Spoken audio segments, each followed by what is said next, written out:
Alex in Edinburgh. Hello, Alex. Good evening. I think it's very worrying what Liam Fox has said today, but also what Mark Carney has been saying.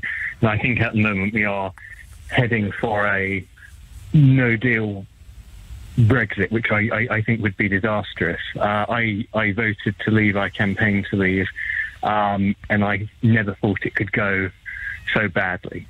In terms of negotiations, I think the European Union to an extent has been difficult, but I think that's mainly due to their desire to maintain integrity of the single market and customs union. And actually, I think their position on that has been exceptionally clear from the get-go.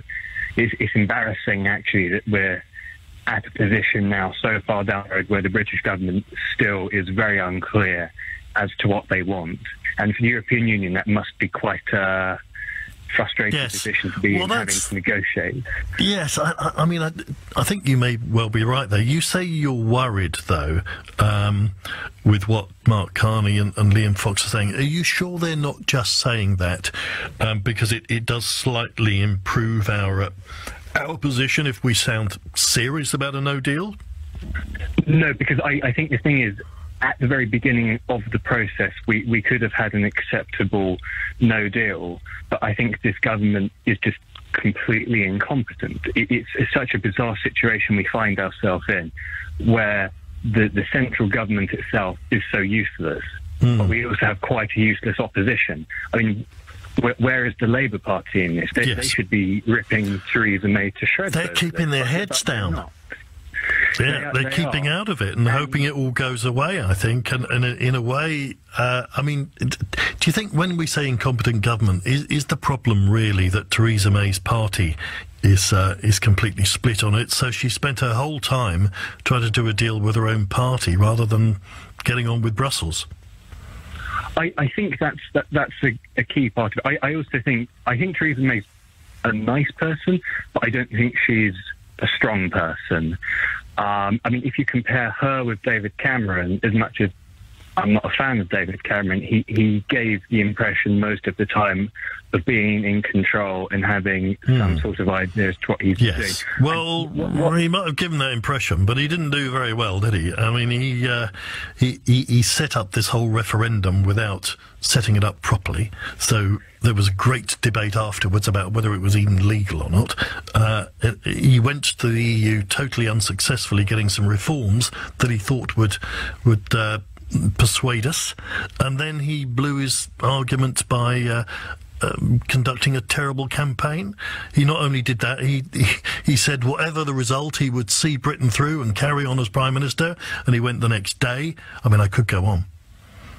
I mean, that's certainly true, but when he was Prime Minister, he did give an aura of being a Prime Minister. He was better at acting like a Prime Minister. Yes, he looked more the part. You're right, whereas Theresa May, she may well be better behind the scenes, but in the front of house, she's dreadful. Can someone explain what the point of Liam Fox is as well? I mean, what does he actually do?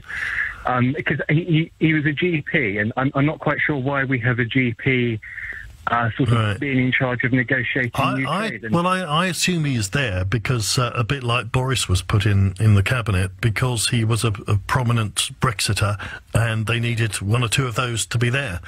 I'm not sure what else he brings. Exactly. I mean, we just seem to get the occasional announcement from him when he complains about something. What is his department actually doing? They don't seem to be in a position where they can actually negotiate trade deals. No, well, we're not allowed to yet, are we? Fundamentals of trade. So tell me, you are a leaver. Was changed your mind? Yes. What do you think will happen or should happen next? I think we will get to a point where the Remainers will join forces and there'll be a common showdown and a people's referendum or the next referendum may be forced. I think we're at a point where this government needs to die, we need a fresh referendum, and we need to end this madness now. OK, Alex, thank you. 0345 6060 973.